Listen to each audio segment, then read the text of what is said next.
Welcome. We're on the red couch with Moksha Sommer and Jemal Hines of HuDost, the neo-folk world rock ensemble from Montreal and Kentucky. HuDost has been on a constant tour in the U.S., Canada, and Europe since April 2006. Their acoustic album, Fourth Wave Folk, was released in 2013, receiving rave reviews. HuDost has 2 new projects that are in progress, including a World Chant Sufi Kirtan album, as well as a collaborative record with Steve Kilbey of the Australian band The Church, with special guest Jon Anderson of YES. Their sound crosses all borders and barriers, taking the listener on a journey they will never forget. Moksha, Jemal, I'm thrilled to have you on the red couch. Happy to be with you, too. So how did you guys meet, and how did HuDost get started? Well, we met, I was introduced to the poetry of Rumi, who's a Persian mystic poet, and adored it and had just been listening to it, and reading it for quite some time, and heard about this Rumi festival that was happening in North Carolina. And I was just like, I'm going. It's going to be great. I'm going. And I arrived thinking it was going to just sort of be like a poetry, literature conference kind of thing. And instead it was an incredibly wild bunch of Turkish Sufis, screaming and dancing and singing and drumming and doing a little bit of poetry. And I met him there. That's where we encountered each other for the first time. So 2001. Yeah. Across a crowded room type of thing? Mm-hmm. Literally. Exactly. There's even a song about it. Yeah. So, but then how did you decide to form your own duo? I came to Sarasota and we were like, let's try just playing together and see what happens. And this town, even though neither of us are from here, was where we actually connected. I was doing a retreat here for a month, and we decided to just see where the music took us, and so we started making music together, and then fell in love too. And then I managed to get him to get a student visa and come and live in Montreal for a period of time. She got me out of Florida. Yeah. Great. To a totally different climate. Totally different, yeah. The winter was very confusing to him. But still is confusing to me. But yeah, I mean, I went back to school. He did a degree in sound engineering up there. And then when we were both finished, basically, we started touring. So it was, yeah. And formed the actual band 10 years ago. Yeah. So this is our 10th anniversary year. Happy anniversary. Thank you. There's so many anniversaries. Yeah. Happy all of them. Thank you. So what does HuDost mean? Hu is it's like the breath and sound of everything. So it's almost like the Turkish Om, if you know that. But the interesting thing about it is it's not just the sound, it's also the silence within the sound and the breath of all. So it's like the one breath. And then Dost is the true friend. So it's the true friend of that sound, that breath. That's really So beautiful. it's actually a Turkish greeting. Yeah. If you go to Turkey, amongst Turkish Sufis, when you see someone that you haven't seen, you're like, HuDost. And you give them a big hug. Wow. It's kind of like the Turkish namaste. You're greeting the true friend of the one sound and another being, kind of. I love that. Yeah. It's a lot to live up to. We're working on it. I think it's good to have a name that means something super important that you are living up to. Yeah. That's working on it. Right. Yeah, working on it. Working on it. We all are, right? Yeah. All right. So it's been very hard for me to figure out how to classify your music, and I actually even read an article that said it's very difficult to classify. There's so many influences. How do you describe your own music? What we come from, just in terms of our own musical education, is really different. Like, I studied, classical Western music for a long time, played piano, and did, studies in chamber music, composition for voice, and did that kind of work. And I was also with an Eastern European women's a cappella ensemble for several years, doing that kind of thing, and toured with another group doing primarily Eastern European work as well. So with that, Bulgarian, Macedonian, that kind of thing. And then we've both had the honor. I went and studied in India with an Indian classical singer, so I got to do that. And we also both went and did work in Turkey, learning that kind of music. And so that lineage has been my primary learning path. And he comes from way more of like a punk background, Psychedelic, punk rock, sonic youth, feedback, noise, but then also like the church, Love and Rockets kind of thing too. I mean, it seems so it's like a union. Earth, Wind and Fire, Queen, it's like a Prince, union of everything. Stuff like that. But it's been kind of something that initially was to our detriment to cross so many boundaries in terms of what we do musically and in terms of the styles that we marry with our music, but grew into something that's really been to our merit. And that's, I think, primarily because our audiences have shown us that there's a real hunger for that, sort of spectrum, that ability to bring in so much into one sound. Because that's what we experience on a day-to-day life, right? We're exposed to so much, and it's limiting, in my opinion, to be stuck in one particular genre or style. So it's an interesting balancing act with that. Yeah, it seems like, a lot of the music that I'm familiar with that you've done just from hearing you up north, but is more like devotional type of music. Do you feel like that's a central piece in what you're wanting to bring to? Yes, and I also think that there is no musical genre that doesn't have to have that element to it.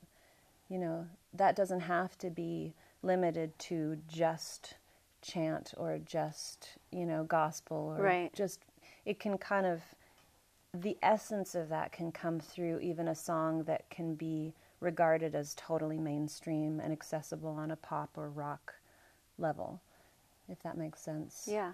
Yeah. So I think it's so amazing. And not only do you have this incredible range and variety of influences, but you also started as a duo, but then depending upon where you are, you have dancers, acrobats, all kinds of other people involved. Yeah. What is that like? Do you have a favorite experience where you just prefer sometimes just the two of you, or you really like to involve other people? Do you have a preference? We've kind of brought it down to where we do, when we play like art centers, and sometimes we'll do yoga centers like Kripalu, Omega, that kind of thing.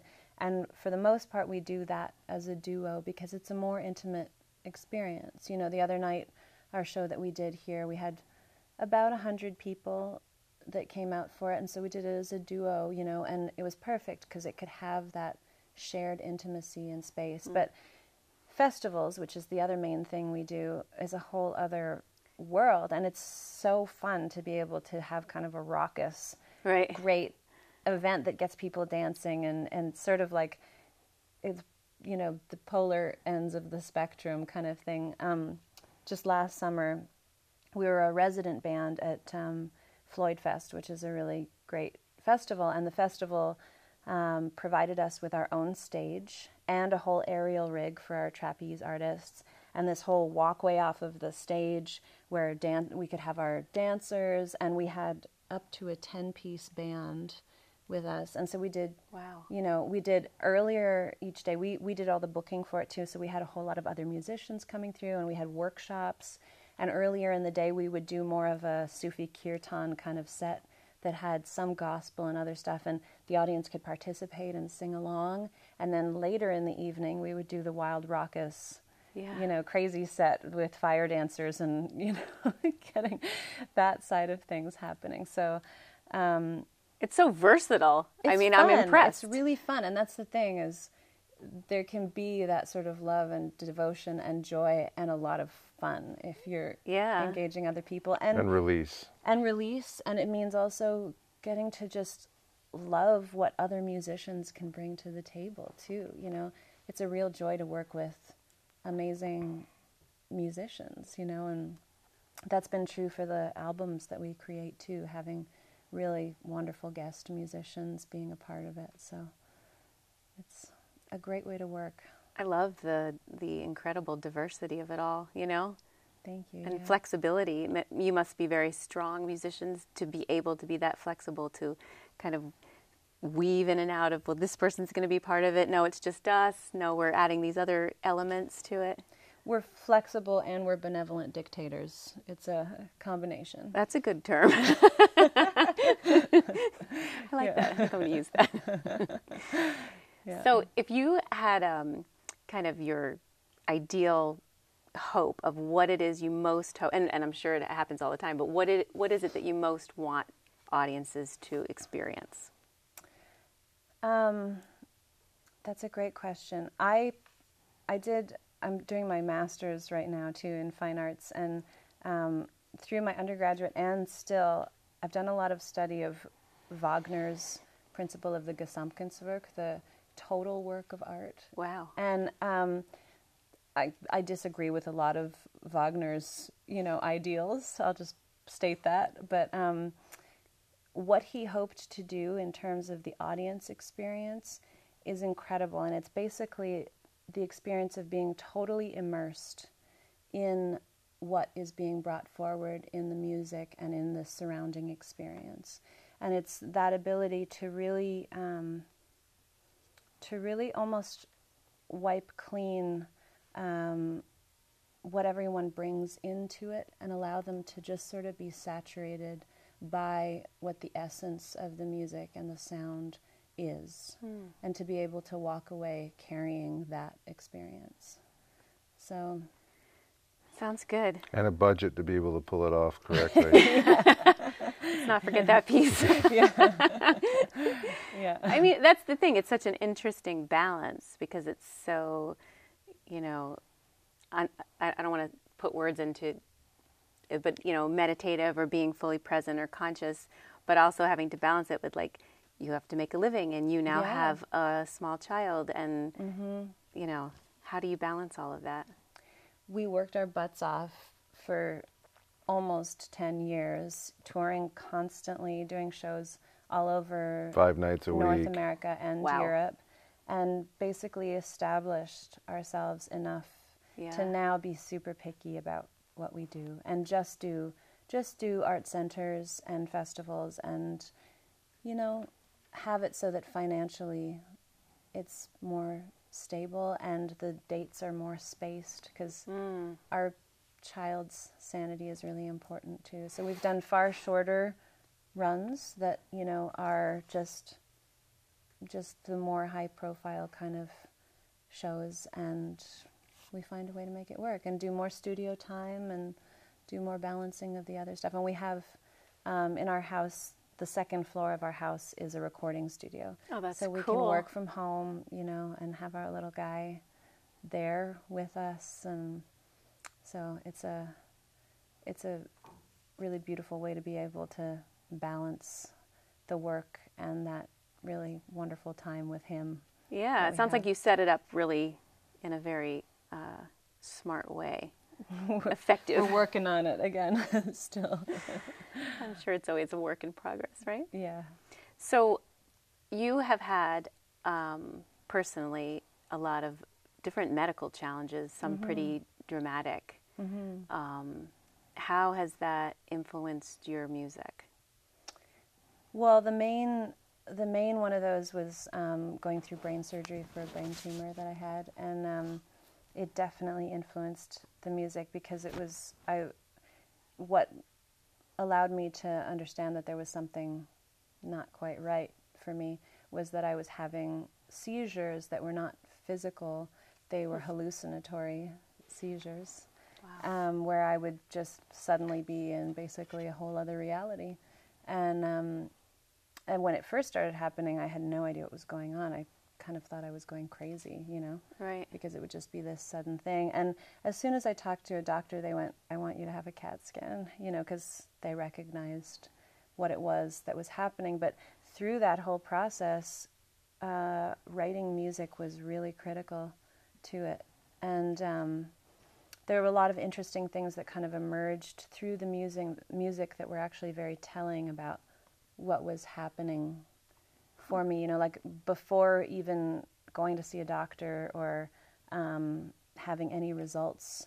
I, for example, wrote the lyrics about there being space in my head and something being as close to the brain, you know, that it could be. And as the cheekbone. Yeah. And they had to cut around her cheekbone to get to her brain So it was really to the surgery. Interesting. That was all when we recorded the record Trapeze.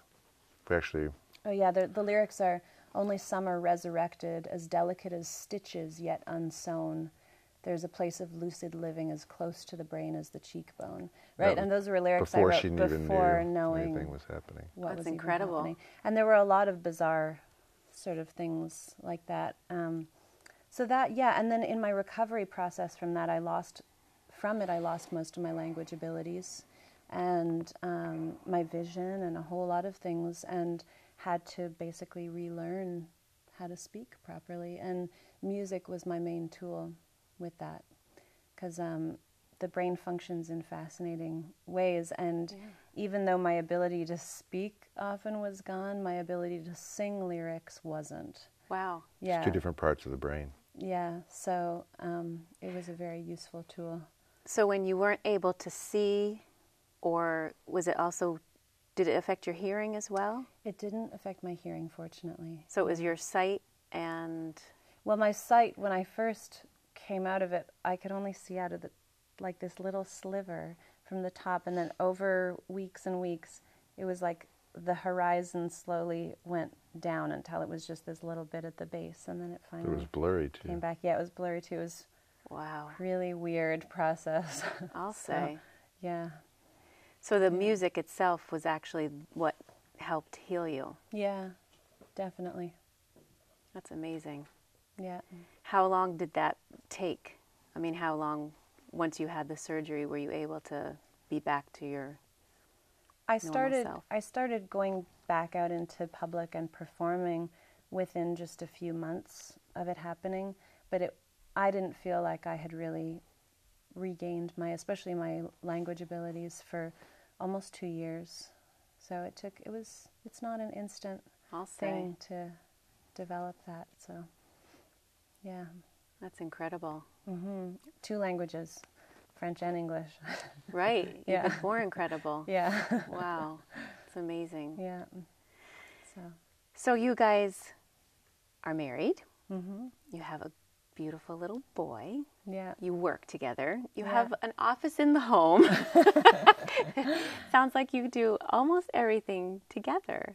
How do you do that? He's not doing my master's degree for me. Okay. No. There's no writing of her papers or anything like that going on. Definitely not. It's always, that's a constant learning process too. But it's, it's a beautiful one. It's beautiful to, in so many ways, it's beautiful to be able to share all of that and divide the work, and also share the beauty of what comes from it. In other ways, it's easy to project one's own garbage onto the other and get irritated and stuff. So it's like I think the commitment is obviously to the relationship and what we're building together in terms of our work, but the greater commitment is that dynamic and healing what needs to be healed and working through what needs to be worked through, and moving on and not burying any of it either, because that can accumulate very fast. Right. And if you're doing something as transparent as sharing music and spiritual practice and that kind of thing, there's not a lot of room for Right. You can't let it slide for too long. No, exactly. Right? Well, you make it look really seamless. And I'm very impressed. Thank you. It's called magic. Yeah. With a K. So you have 2 big projects now, and what's your ultimate vision for where you want to go in your careers? Well, the projects, one has actually just been released, and that's the one that we did with Steve Kilbey, and that has, special guests, including Jon Anderson. Do you know the church at all? Yes. Australian? Yeah, Under the Milky Way tonight. That's probably all I know. Don't go ask me anything further. That was their big hit. Yeah. Over there, they're 1988. they're in the Australian Hall of Fame over there and Wow. stuff. Over here, they're A cult band. Yeah. More alternative or... Well, they've been around since 1980, so but But they have a pretty powerful cult following for sure over here. But I mean, that was a really interesting project to do, and I used to, just to get some context, I used to follow them around in my late, 1988, in my teens and early 20s, and kind of like the Grateful Dead.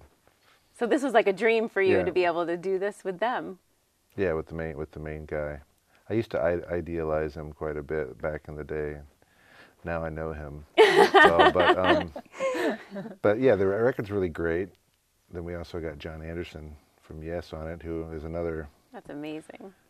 He was kind of like my astral superhero guide for many years. So he was wonderful to work with. It was really fun, and we co-wrote with him a piece that I joke is like half an hour long because it's so many different parts. It's actually like 8 minutes long, which that's still a commitment. Yeah. yeah, all four of us wrote that piece together by Yeah. emailing back and forth and stuff, and sending Yeah. tracks and making suggestions. And Wow. So not just the music, the lyrics as well, both? Yeah. Wow. Yeah. The whole thing. It's epic. I guess so. 8 minutes. Yeah. So, that's been doing well, and we're happy that it's out. It was in progress for a long time. And then the other one is our Sufi Kirtan record, which is very close to being done. It's going to be out in June. And Great. it's a real work from the heart, and it's been in progress for a while too, but it's been in the last, especially couple months, that we've really focused in and done the final work on it. And I almost feel like this one took us so long because we had to come to a certain place in ourselves before we could put it out. It's sort of like it's the one that we've been more at its mercy than it being at our mercy. It's interesting. Anyway, so I'm really happy that that'll go out too. And We've been doing a lot of that material for years, and that's always like, so more of the chant stuff. We call it Sufi Kirtan. It's kind of a term we kind of market because Kirtan's so popular, Yeah.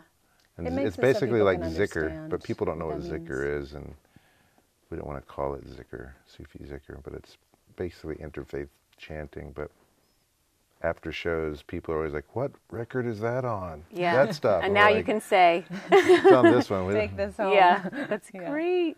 Yeah. So if you had a secret to living a happy and successful life, and you could sum it up very succinctly, what would it be? I think patience is a big part of it. Patience, dedication, and the ability to work and take joy in the little stuff. I love that. It is. I mean, every day is daily practice, and we're able to experience real beauty just from really having true dedication. So that's the best I can offer in terms of that. It's brilliant. I would say gratitude and vulnerability.